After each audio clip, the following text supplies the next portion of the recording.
While Clive Berghofer is one of our most generous people, we're about to meet some bosses who are anything but. They hire foreign workers over locals, simply so they can underpay them and increase their profits. It means Aussie job seekers miss out on work, and now word is getting out overseas that we're a country not to be trusted. Here's Neil Doorley.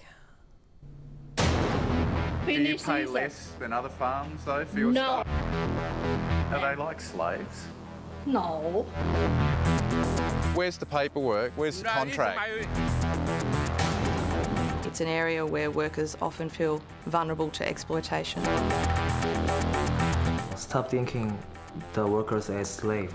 It's a small Australian strawberry farm that's fast giving us a sour international reputation. Have you ripped them off?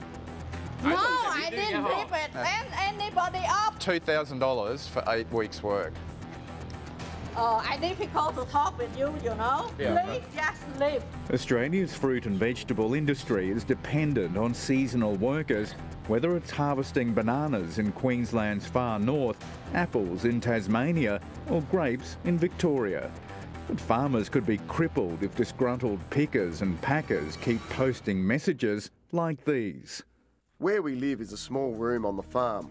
Cooking is very desolate. I really don't have much money left, was poor and did not receive salary. These are just some of the unhappy workers posting warnings in the hope there will be no new victims.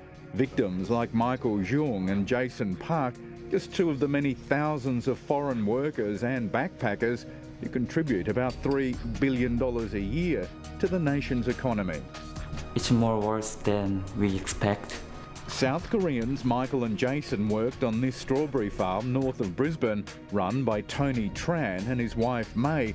Why don't let me talk to your workers and see who's there? Right, why not? No. Michael and Jason say they've each been paid less than half the minimum adult weekly wage of $622 set by the Australian government.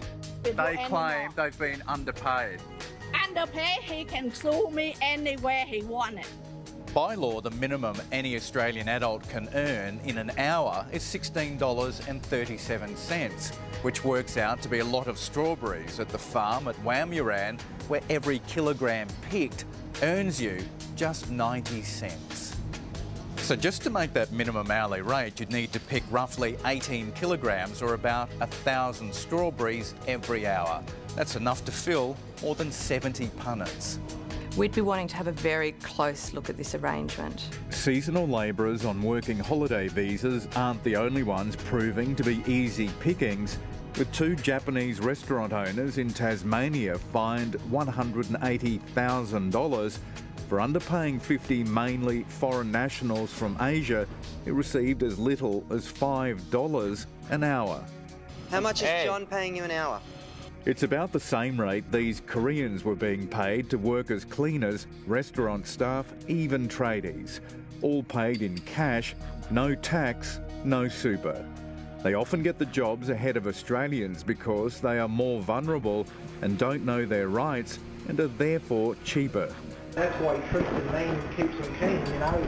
Pay them the dollars, you do it or you it. Fair Work Ombudsman Natalie James says her office is investigating about one complaint every week. In Melbourne, legal action's been launched against two restaurants accused of failing to pay 111 workers, most of them teenagers, the youngest just 14, more than $250,000 over 3 years.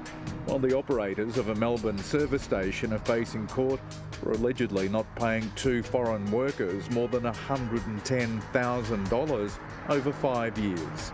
If an employer wished to deliberately exploit a worker, it's much easier to do it in a case where a worker lacks language skills, lacks awareness of their entitlements. Back on the Wamuran farm, Tony and May are claiming their workers signed contracts agreeing to their pay rates. Did he sign a contract? He know it because he come, he signed. Did he sign a contract? He not signed with me, he signed with the agency people. Have you underpaid them? The agency May's referring to is the one run by Sue Marzi. Jason and Michael each paid her $250 to be employed on the strawberry farm where they supposedly signed up to be paid peanuts. They're claiming that there was a work agreement. They say they've never signed a contract. Sue Marzi refused to talk to us, but through her son did support Michael and Jason's version of events. So they've confirmed there was no work agreement.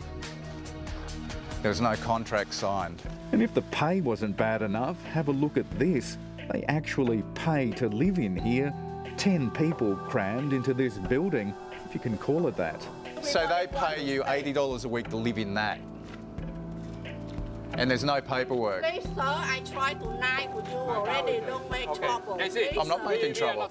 You said you were going to show me the paperwork and you haven't showed me the paperwork. Moreton Bay Regional Councils confirm the accommodation still hasn't been given final approval, although it has been signed off on by the fire service. It is very, very bad. What's the reputation of Caboolture's strawberry farms overseas? They call hell butcher. Yeah, not Caboolture, yeah. Jason and Michael have quit in disgust and are looking for new jobs. Still hopeful not everyone down under is out to rip them off. Don't go to Caboolture because Caboolture's strawberry farm is getting worse. Where are the contracts, employment? Where are the invoices? Where's the council approval? Where is it? Neil Doorley reporting, and Fair Work officials paid the farm a visit today after an official complaint was lodged.